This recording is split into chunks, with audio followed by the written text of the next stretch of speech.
Greetings, folks, and welcome back to the William J. Lepedimane Thruway. As could be evidenced by the title of this video, this is the promised, and hopefully anticipated, sequel to the video I did last July on incumbent political leaders, be they prime ministers, speakers, or majority leaders, who suffered the embarrassment of losing their own seats in an election. For further clarification and explanation, and just cuz, I strongly recommend watching the first video. I'll link it basically everywhere. With all that said, there's a few mistakes from the previous video that I'd like to address, barring those I didn't already mention in the video's pinned comment. The biggest ones were shortcomings in my pronunciation. This is due to the fact that je parle un petit peu français, and as a result bungled the pronunciations of basically anyone from Quebec, such as Brian Mulroney and Jean Chrétien. I was also corrected on my unintentional bombing of Spokane. Now, I thought Spokane was just a variation of the past tense of the verb speak, but what do I know? Nevertheless, for this video, I've compiled the tales of 5 more individuals whose political careers were at the very least damaged due to being unseated from the governmental body they were leading. Well, actually, it's technically 6. I'll explain later. In other words, here are 5 more embarrassing electoral episodes.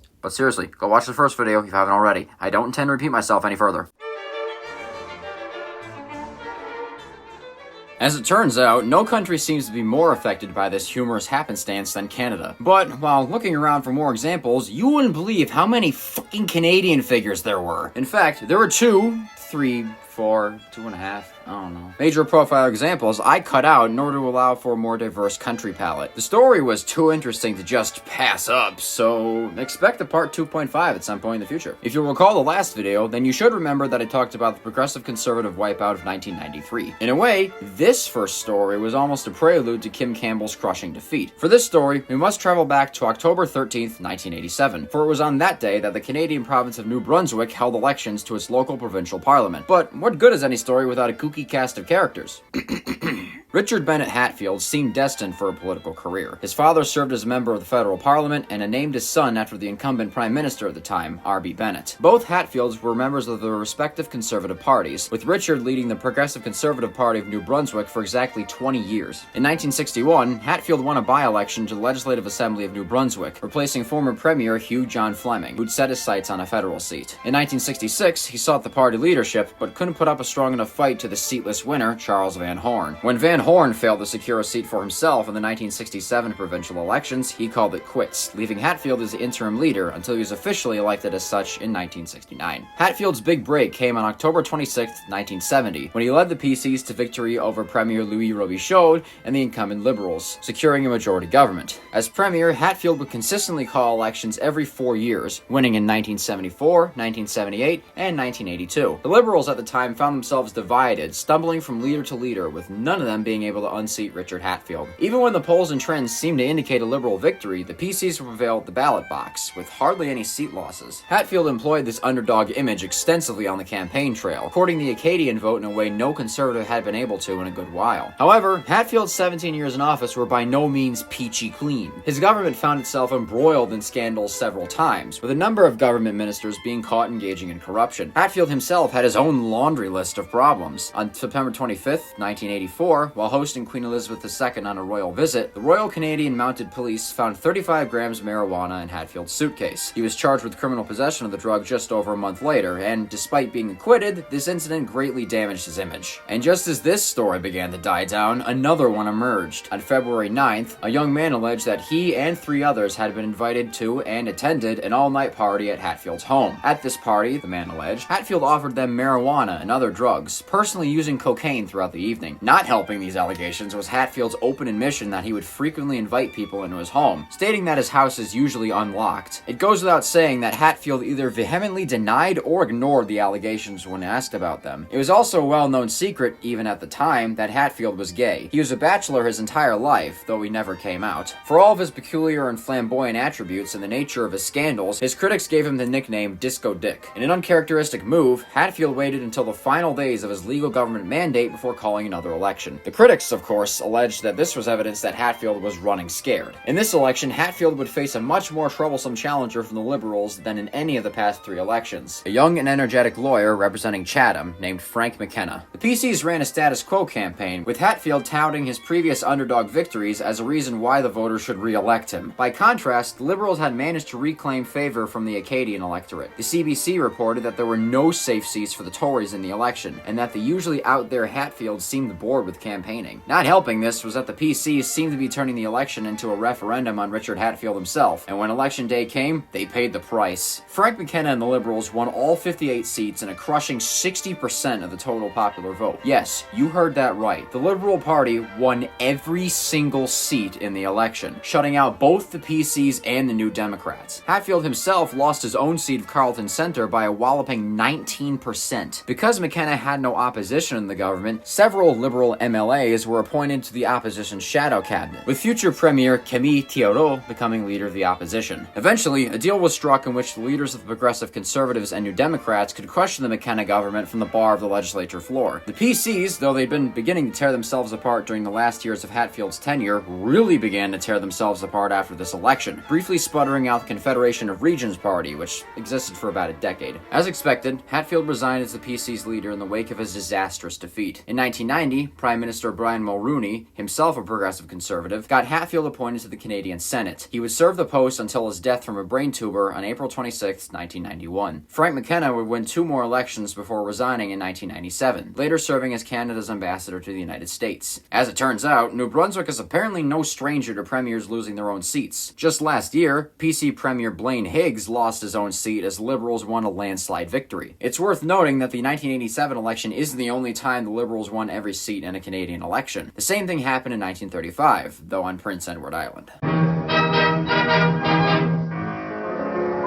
Although the phenomenon is nowhere near as common as in Canada, Australia has had more than one Prime Minister lose their seat. As it turns out, John Howard was the second Australian Prime Minister to suffer this defeat. The first is the subject of this story, for which we must go back to May 11th, 1918. On that day, a decorated, Gallipoli-hardened captain named Stanley Melbourne Bruce won a by-election to the Australian House of Representatives for the seat of Flinders, Victoria. A member of the Nationalist Party, he quickly rose to the ranks of Prime Minister Billy Hughes' government, becoming the Treasurer of Australia on December 21st, 1921. After the Nationalists lost the majority in the subsequent year's elections, Hughes resigned as both party leader and Prime Minister, and Stanley Bruce took up the post on February 9th, 1923. Bruce remains the second youngest Prime Minister in Australian history. In order to govern without concerns of a successful confidence motion from the left, Bruce entered into a government coalition with the Country Party, led by Earl Page. The Country Nationalist Coalition would ultimately serve as the framework for the modern Liberal National Coalition. The Bruce-Page government would be re-elected in 1925 and 1928. Bruce's tenure coincided with the Roaring Twenties in Australia, with his dogma of men, money, and markets guiding the government's economic policies during the decade. His early years in office oversaw the transfer of federal powers to Australia's capital city, Canberra. Bruce's government also sought to reform organized labor relations and the balance of arbitration powers between the individual states and the federal government. This would be where he found himself in hot water. His labor legislation drew the ire of unions in several major industries, and a wave of strikes swept across the country from 1927 to 1929. Bruce's final move in dealing with industrial relations came in the form of the 1929 Maritime Industries Bill. This bill effectively eliminated the federal government's ability to arbitrate labor management disputes,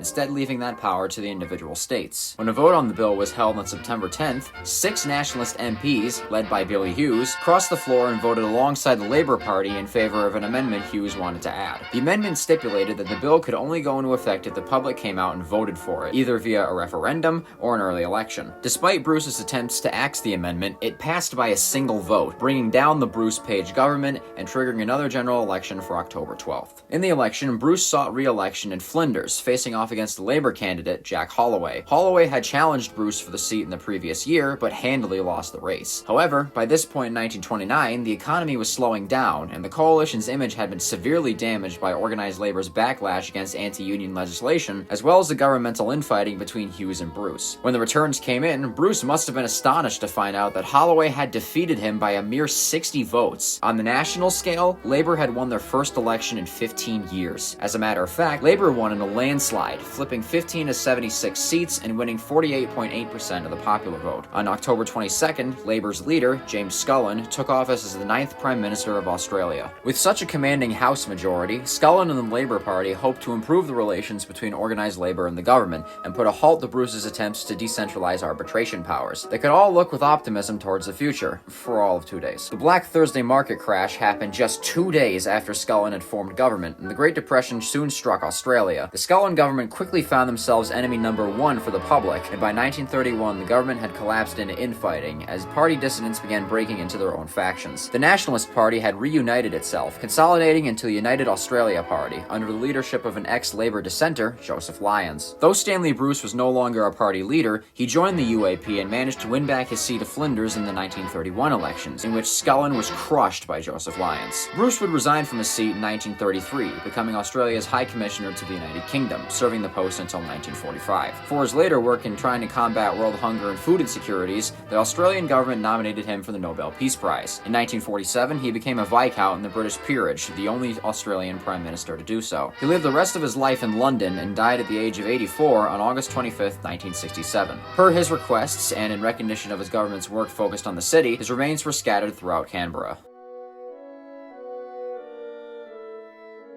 There is no country with such an inseparable bond with the parliamentary system as the United Kingdom. Many of the instances I've talked about would have never happened if the British didn't have, or spread, the parliamentary system. I suppose, then, that it wasn't for nothing that I introduced the first video by talking about the Tories' near wipeout in 2024. And as a spoiler alert, that'll be relevant later. As the 19th century drew to a close, the British Parliament was dominated by two rival parties. On the centre-right, the Conservatives, and on the centre-to-centre-left, the Liberal Party. Though the last few elections had been effectively sparring matches between the Tories' Marquess of Salisbury and the Liberals' William Ewart Gladstone, by 1900 the Tories had secured a comfortable majority in the House of Commons. However, the government continued to find itself at odds with itself over the Second Boer War, and the aging Salisbury resigned on the 11th of July 1902. The question now before Parliament and King Edward VII was on who would fill the shoes of such a dominant force in British politics. Enter Arthur James Balfour, a Conservative MP from Manchester East, First Lord of the Treasury, and the Marquess's nephew. After being elected to Parliament in the 1874 elections, he would serve in a number of ministerial offices in the Salisbury governments before becoming the Tories' leader and, the day after his resignation, the Prime Minister. And though the Second Boer War had come to an end only a few months prior, the Conservatives would soon find themselves in another crisis. One of Prime Minister Balfour's first major acts was a controversial education bill. Though it would later receive merits for a standardization and improvement of the education systems in England and Wales, it sparked outrage among the Liberals and some Conservatives at the time. Then, in 1903, the Tories practically tore themselves apart over another issue, free trade. Though Balfour took no official side in the matter and pushed for a compromise, he would ultimately find himself helpless to stop the government's freefall. After 3 years of losing by-elections to the Liberals, further divisions within the Conservative Party, and a collapsing government, Balfour announced his resignation on December 4th, 1905. Edward VII, whose relations with Balfour were never all too good, appointed the Liberal Party's leader, Henry Campbell Bannerman, as the Prime Minister, and a Liberal minority government was formed. The new government would quickly dissolve Parliament and call an election, and voters went to the polls over the span of just under a month, from January 12th to February 8th, 1906. The Tories were expected to lose the elections from the get-go, as the unpopularity of the Balfour government was not lost on the voters' minds. The Liberals went on the attack often. They capitalized on opposition to the 1902 Education Bill, the government's mismanagement and abuses committed during the Second Boer War, and the use of indentured Chinese servants in the Transvaal colony. Most remembers their crusade against Joseph Chamberlain's protectionist policies. Staunchly in favor of free trade, the Liberals warned that increased tariffs would cause food prices to rise, running under the slogan of a little loaf under Balfour and a big loaf under Campbell Bannerman. Not only did Campbell Bannerman and the Liberals win the elections, but they won a crushing landslide against the Conservatives. They gained 214 seats for a total of 397. What would become the Labour Party went from 2 seats to 29. As for the Conservatives, they lost 246 seats, facing their worst electoral results until 2024. In fact, only 3 members of Balfour's former cabinet survived the election. As can be expected, Balfour himself lost his seat of Manchester East to the Liberals' Thomas Horridge by a margin of 18 points. With a commanding majority at his disposal, Prime Minister Campbell Bannerman set out on his plans to improve economic and working conditions, provide free school meals for children, and reduce the power of the House of Lords. Halfway through his term, however, he resigned due to ill health and died just 19 days later, on April 22, 1908. Campbell Bannerman remains the only Prime Minister to die in the official residence on 10 Downing Street. He would be replaced by H. Asquith. Arthur Balfour wouldn't stay out of Parliament for long. Conveniently, on the last day of the 1906 elections, he won a by-election back into the House of Commons for the seat of the City of London. He would lead the Tories through two more elections, both in 1910. These elections were held to gauge public support for the Liberals' controversial budget proposal, known as the People's Budget. The Liberals would win both elections, but by extremely narrow margins, winning the election of December 1910 by only a single seat. However, Balfour's response to the Liberals' squabbles with the House of Lords, who were holding up the budget, as it would subject them to higher taxes, would generate criticism from within the party. He resigned as the party's leader on November 13th, 1911, officially citing ill health. He was replaced by future Prime Minister Bonar Law. Though the Liberals would remain in government for all of the 1910s, Balfour would become the Foreign Secretary on December 10th, 1916, just 4 days after Asquith resigned in favor of another Liberal, a certain David Lloyd George. It would be in this capacity that Balfour's name would be forever etched into world history, whether in prestige or infamy, for on the 2nd of November 1917, he issued a declaration to Lord Lionel Rothschild, in which he affirmed the United Kingdom's support for the establishment of a national state for the Jewish people. This eventually eponymous declaration would play a key role in the establishment of the first Jewish state in almost 2,000 years. As can be evidenced by reading the news for 10 minutes, this has sparked numerous conflicts between the State of Israel and her Muslim-majority neighbors over the last 70 years. After the Versailles Conference, Balfour resigned the post on the 23rd of October, 1919, taking up a different office within Lloyd George's cabinet. On May 5th, 1922, Balfour left the House of Commons for the House of Lords, granting peerage as the Earl of Balfour. He died of circulatory failure on March 19, 1930, at the age of 81, having outlived Campbell Bannerman by almost 22 years. Now you may ask, why did I include this guy? He wasn't Prime Minister when he lost his seat. Recall that in the first video, I talked about Alexander Guchkov and his unseating in 1912. He was the leader of the largest party in the Duma, though he hadn't been the Duma speaker in a year by that point. A similar principle applies here. The Conservatives still held the majority going into the elections, even though the Liberals managed 10 Downing Street. Another reason I included Balfour is that there was hardly any proximity between his resignation and his defeat. Just over a month separated the two.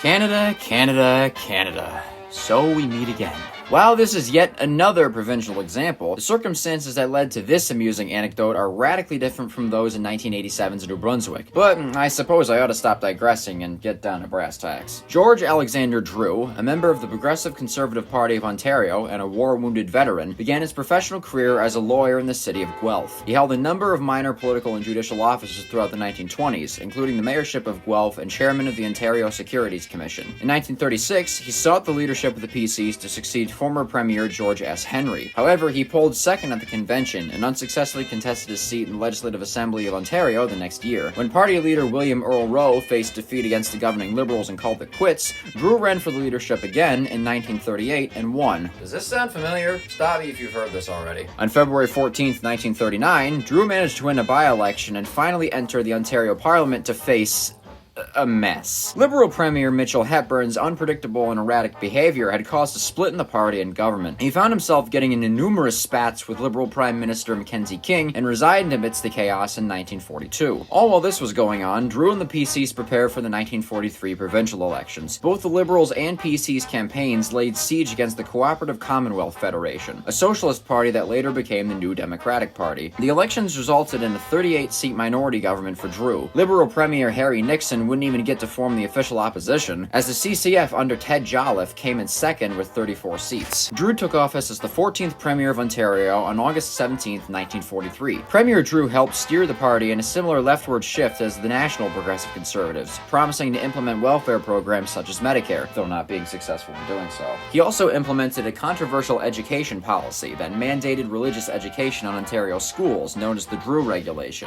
In 1945, he called an early election, facing off against Jolliffe and Hepburn, who had managed to win back the Liberal leadership. Drew repeated his campaign of decrying the CCF as communists and won a landslide majority, with Jolliffe losing his own seat to a PC and falling back into third place. Funnily enough, the Liberals, though coming in second, lost a single seat in the election. Mitchell Hepburn's also losing to a PC candidate. Drew's second term in office was relatively uneventful, the only major changes being the re-standardization of Ontario's electrical grid and a surge of British immigration into the province. Another election was called for June 7th, 1948. The Liberals were now led by Farquhar Oliver. The CCF stuck with Ted Jolliffe. Compared to the previous two elections, this one's campaign was rather underwhelming. The Liberals were finally reunited in their hatred of Drew's government, and unlike the last two elections, there wasn't very much red baiting against the CCF. The Progressive Conservatives lost 13 seats, but still won another majority, with the CCF returning as the official opposition. However, there was one MPP who would not be returning to Queen's Park.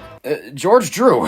While Oliver kept his seat and Jolliffe had won his back, Drew had unexpectedly lost his riding of High Park to the CCF's Bill Temple, who'd previously challenged Drew for the seat in 1943. In that election, Temple lost the race by a mere 519 votes. Now, he'd won the seat by just over 1,000. A temperance activist, Temple attacked Drew over his relationship with liquor, as he had weakened Ontario's liquor laws as premier. Temple would go on to lose re-election in 1951, later failing to regain the seat in 1955 and 1959. As for George Drew, he resigned as premier on October 19th, being replaced by Thomas L. Kennedy. However, Drew's story isn't over just yet. Now out of government, he decided to seek the leadership of the federal Progressive Conservatives, replacing John Bracken. On October 2nd, 1948, he defeated John Diefenbaker on the first ballot, becoming the federal leader of the opposition. On December 20th, Drew won a by-election for the seat of Carleton. Not that Carleton, the one currently held by Poilievre. The next year, Canada went to the polls, with Drew facing off against the incumbent Liberals under Prime Minister Louise Saint Laurent. The Liberals won one of the largest landslides in Canadian history, and in fact, the party's largest landslide victory, period. In 1953, Canadians went to the polls again, and again, Drew lost to Saint Laurent in an, albeit smaller, landslide. Later in 1953, he suffered a nearly fatal bout of meningitis. This only exacerbated his poor health, eventually leading to Drew unexpectedly quitting the party leadership on September 21st, 1956. He would later resign from his parliamentary seat on January 8th, 1957. Rowe, remember him? I don't, succeeded him as interim leader, and John Diefenbaker was elected as his official successor. Later in 1957, Diefenbaker would defeat Saint Laurent, forming the first conservative government in 22 years. Prime Minister Diefenbaker appointed Drew as the High Commissioner to the United Kingdom on June 24th. He would serve the post until 1964, outlasting Diefenbaker as Prime Minister. On the 4th of January, 1973, Drew died of heart failure in Toronto, aged 78. Though a footnote in Ontarian political history, Drew would become the first of 6 consecutive PC premiers, championing a 42-year political dynasty in which the party never lost an election. Funnily enough, the Liberal leader that, albeit in a very convoluted way, finally ended the dynasty, David Peterson, also lost his seat as incumbent premier, although it was part of a larger Liberal defeat in 1990. It's high time we change the scenery a bit. For all but one of these segments so far, we've been looking at one of 4 Western Anglophone countries. I'd now like to turn your attention to the world's most populous democracy, India. We're drastically upping the scales when it comes to the vote totals here, where the number of registered voters is only slightly less than the current population of the entire United States. But, without further ado, on August 15th, 1947, over 300 years of British rule in India came to an end as the British Raj was dissolved. Out of its ashes rose the Union of India, governed by the Indian National Congress's Jawaharlal Nehru as Prime Minister and the British King, George VI, as head of state. The monarchy would be abolished in 1950, and Nehru would remain the country's Prime Minister until his death on May 27, 1964. After his successor died in 1966, the governing INC convened once again to choose a new prime minister. Their choice just so happened to be Nehru's daughter, and the reason for the hyphen in the name of one of India's most prominent political families, Indira Priyadarshini Gandhi. Gandhi took office as the 3rd Prime Minister of India on January 24, 1966. She appointed her leadership rival, Morarji Desai, as her deputy. In 1967, she led the INC to an election victory in Lok Sabha, though with a majority much smaller than her father's 5 years prior. The party would begin to grow disdainful of Gandhi, blaming her for the disappointing election results and reacting with concern as she nationalized banks and mines and attempted to shift the party leftward. To make matters more complicated, she and Desai grew at odds with each other, eventually leading to the latter's resignation in 1969. She eventually fell out with the party leadership, who responded by expelling her. A faction of her supporters within the party sprang up, known as the Requisitionists. Desai took charge of the organization, also known as the Old Congress. This split of the INC robbed Gandhi of her government majority. In the early days of March 1971, Indira went to the polls again.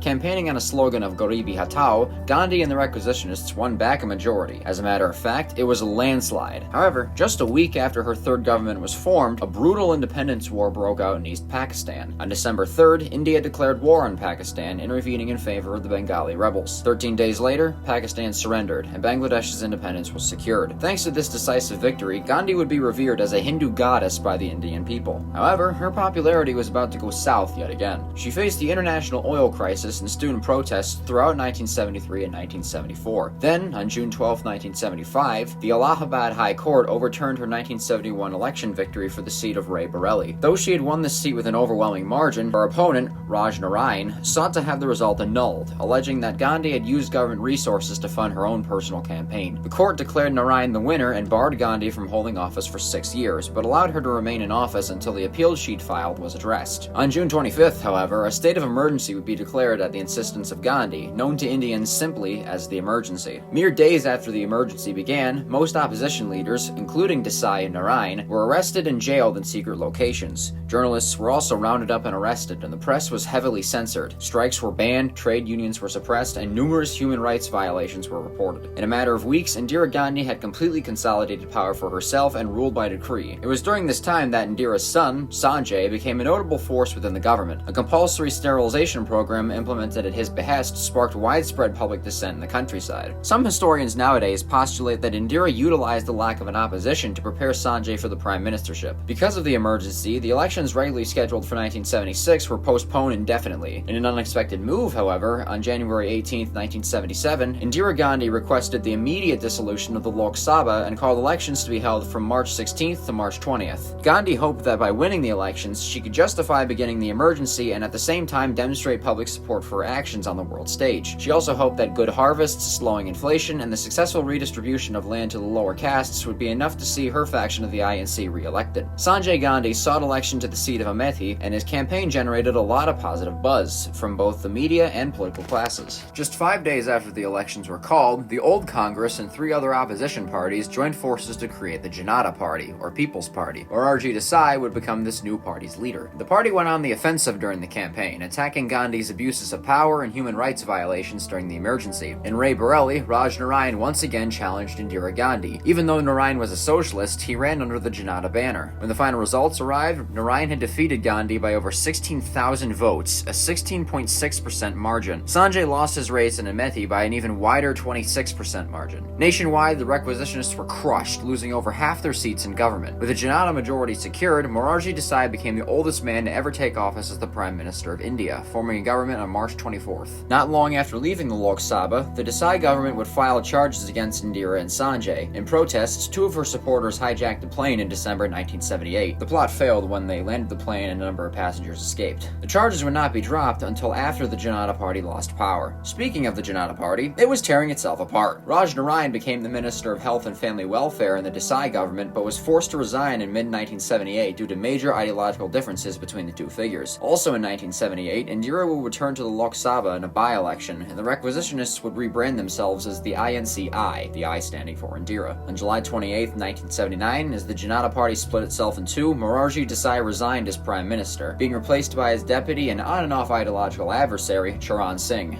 Elections would be called soon after, for January 1980. A separate secular faction of the Janata Party, founded by Raj Narayan, signified a further split in the collapsing Janata Party alliance. Due to this and the defection of a number of old Congress members to the INCI, Indira Gandhi won the elections in a landslide, returning to power on January 14, 1980. In this election, Sanjay would win the Amethi seat, and Indira would win both Rae-Bareli and the seat of Medak, choosing to represent the latter. Narayan ran for another seat and lost. Gandhi's 4th term would be marked by a surge in, and subsequent government crackdown of, Sikh resistance, culminating in 1984's Operation Blue Star. On June 23, 1980, Sanjay Gandhi was killed in an aircraft accident. His elder brother, Rajiv, would win the Amethi seat in the subsequent by-election. On October 31, 1984, Prime Minister Indira Gandhi was assassinated by 2 of her Sikh bodyguards, shot 30 times in retaliation for her government's anti-Sikh reprisals. Public grief over her death sparked anti-Sikh riots and pogroms. That same year, the INCI won the largest electoral victory to date. Rajiv Gandhi succeeded his mother as Prime Minister. He would serve until a Janata-like coalition under VP Singh ousted him in the 1989 elections. Rajiv himself would be assassinated on May 21, 1991, by a member of a Sri Lankan rebel organization. Indira Gandhi is remembered by many as a powerful woman and one of the most famous prime ministers of India, and the Nehru Gandhi family continues to play major roles in Indian politics.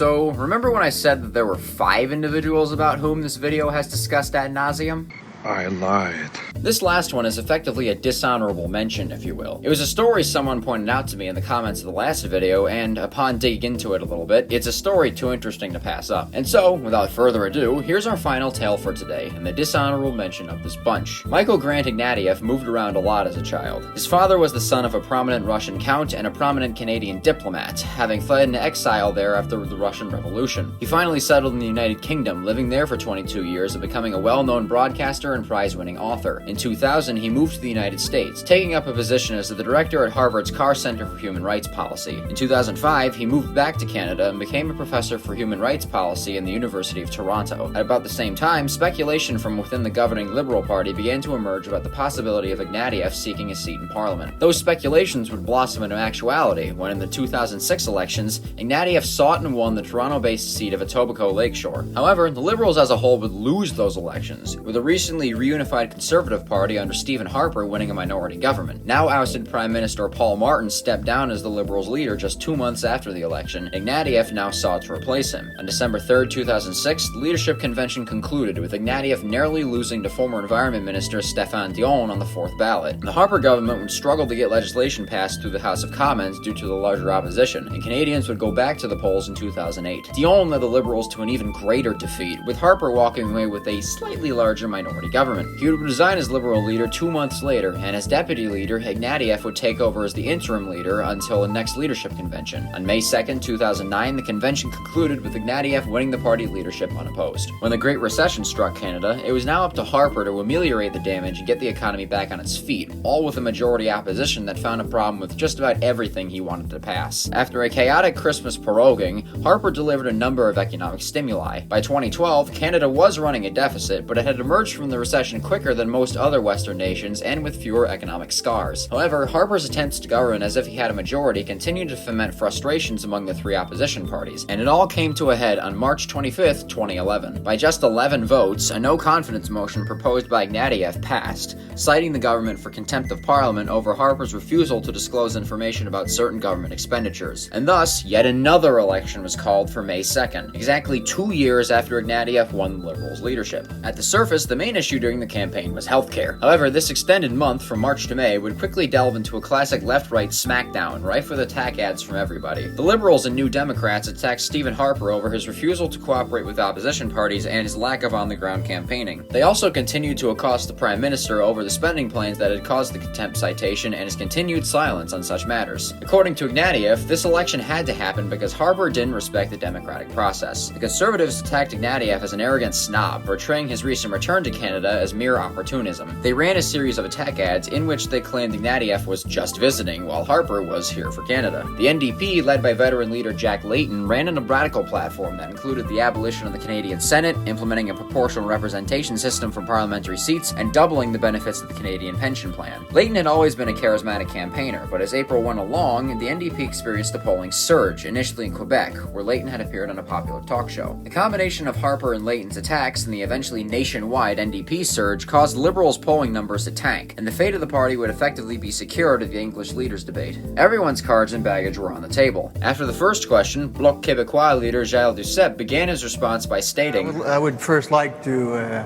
congratulate Mr. Harper for answering a question from a citizen for the first time in this campaign. However, it would be Jack Layton who would steal the show when one of the most famous debate moments in Canadian history occurred. I have to pick up on something Mr. Ignatieff said. He said before you have to walk the walk and you have to be a strong leader and respect Parliament. I've got to ask you then, why do you have the worst attendance record in the House of Commons of any member of Parliament?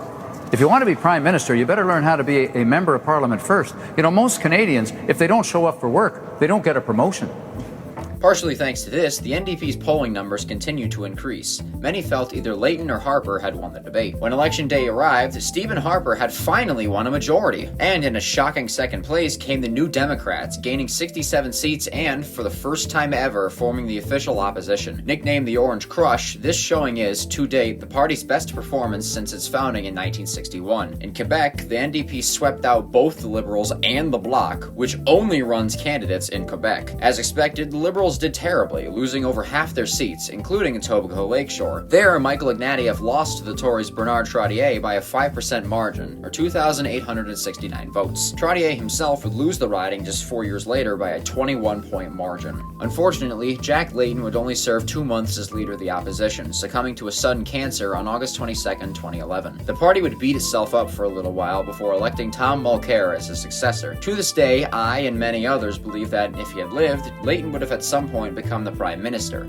Some even say the Liberal Party would have folded into the NDP ranks. Speaking of the Liberals, Ignatieff resigned as the party's leader on May 25th and returned to teaching at various universities. The party chose former Prime Minister Pierre Trudeau's son Justin as his successor. Thanks to Justin Trudeau's reinvigoration of the party's spirits and Mulcair dropping the ball as opposition leader, Canada's natural governing party would survive and sweep out the Harper government in 2015, later forcing the NDP back into the fourth place corner. See why this one was a dishonorable mention? Ignatieff never served any nationwide leadership position like a prime ministership. Before we parasocially part ways, dear viewer, I'd like to quickly rank the actual 5 figures in terms of ascending degrees of embarrassment. In my opinion, the loser least humiliated was Arthur Balfour. He wasn't prime minister when he was booted, and more people were at the very least hoping something like this would befall him. Hell, given his more famous foreign ministry career, most people forget he ever was prime minister, let alone one who lost his seat. After him is Indira Gandhi. She'd already had her previous win against Narayan overturned, and all she had to do to bounce back was to quietly wait for the Janata party to fall apart. Hardly anyone is aware of the emergency anyways nowadays. Right in the center is Stanley Bruce. This one actually did wreck his parliamentary career, barring the calls for him to lead the UAP after Prime Minister Lyons died in office. Furthermore, this was absolutely unexpected. Everyone knew that the coalition would lose, but could anyone have predicted that fewer than 100 votes would deny Bruce his own seat? The sole saving grace here is that James Scullin had to manage the Great Depression immediately after taking office. The second most embarrassing defeat is that of George Drew. Though he kicked off almost half a century of contiguous PC governance, he's mostly remembered by history as someone who loses elections. There's also the extra sting of Drew losing his seat all while his party retains its majority. And then he leads the national PCs into 2 landslide defeats and then comes down with meningitis just as things turn in their favor. And the most embarrassing electoral episode of these 5 is Richard Hatfield. Hatfield was navigating scandal after scandal in that final term, and many placed the blame solely on him for the results of the election. While people seem to forget that leading the PCs into a complete wipeout means he lost his seat as well, many do still look back on Hatfield as a loser for even leading his party to such an ass-kicking.